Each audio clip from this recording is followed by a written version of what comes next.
बांग्लादेश में हिंदुओं और उनके धार्मिक स्थलों पर कट्टरपंथियों के आक्रमण का प्रतिवाद करने पर वहां की सरकार के हाथों अनैतिक तरीके से गिरफ्तार चिन्मय कृष्ण दास की निशर्त रिहाई की मांग को लेकर बंगीर हिंदू जागरण मंच के तरफ से नदिया के मायापुर इस्कॉन मंदिर के सामने विरोध प्रदर्शन और सड़क अवरोध किया गया है।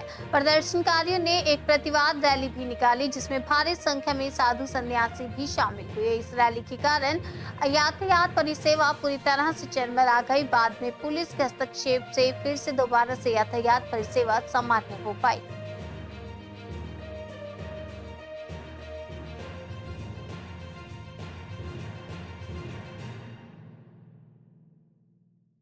বাংলাদেশে হাসিনা সরকারের পতনের পর হঠাৎ নোবেল জয়ী ইউনিস সরকার তদারকি সরকার এসে যেভাবে বাংলাদেশে হিন্দুদের উপর ওখানকার সংখ্যালঘু হিন্দুদের উপর অত্যাচার 33 কোটি দেবতার উপর অত্যাচার মঠ মন্দিরের উপর অত্যাচার হিন্দুদের উপর খুন খারাপি অগ্নিসংযোগ বোমাবাজ একটা নির্দিষ্ট পরিকল্পনার মাধ্যমে জামাতের লোকেরা সক্রিয় হয়ে মৌলবাদীদের মাধ্যমে বাংলাদেশে হিন্দু শূন্য করার একটা পরিকল্পনা তদারকি সরকার গ্রহণ করেছে।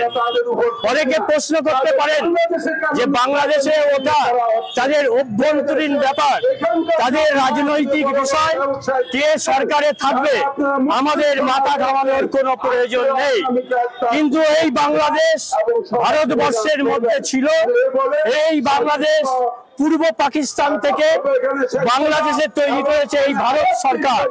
সুতরাং ওখানকার নিপীড়িত নির্যাতিত অত্যাচারিত হিন্দু সমাজকে রক্ষা করার দায়িত্ব এই সরকারের এবং ভারত সরকারের।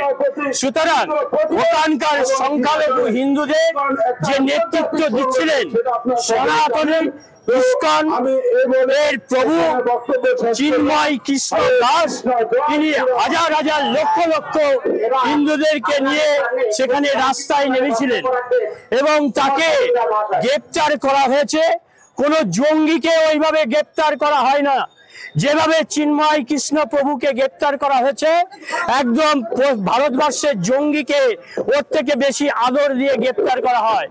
ইস্কন মন্দির মায়াপুরের সামনে দাঁড়িয়ে আমরা দাবি দিচ্ছি ইউনিস সরকারকে অবিলম্বে গৈরিক বসনধারী সনাতনী পন্থী এই হরে কৃষ্ণ নাম নিয়ে যারা আধ্যাত্মিক লাইনে পথ রচনা করেছেন সেই ব্যক্তি চিন্ময় প্রভু তিনাকে জেলে পড়া হয়েছে। শুধু তাই নয়, ইস্কনের দুজন ভক্ত তারা প্রসাদ দিতে গিয়েছিল, তাদের প্রসাদ দেওয়ার অপরাধেও তাদেরকে গ্রেপ্তার করা হয়েছে। এ পর্যন্ত 17 জন সনাতনী গৈরিক বসনধারী মানুষকে গ্রেপ্তার করা হয়েছে, সেই সঙ্গে 117 জন হিন্দু নেতাকে গ্রেপ্তার করা হয়েছে। এই পশ্চিম বাংলার মাটি থেকে চৈতন্য মহাপ্রভুর ধাম থেকে আমরা হিন্দু জাগরণ মঞ্চের তরফ থেকে আমরা দাবি জানাচ্ছি বিশ্বের হিন্দু এক হও। ইউনিস সরকারের এই জঙ্গিপনা এই কার্যকলাপ তাকে বিপর্যা এবং অবিলম্বে আর এই চিন্ময় প্রভুকে নিঃস্বার্থে দাবি দেওয়ার মুক্তি দেওয়ার জন্য আজকে আমাদের এই প্রোগ্রাম, এই পদযাত্রা। আপনার নাম? আমার নাম গৌতম পাল, আমি একজন প্রাক্তন শিক্ষক, আমি একজন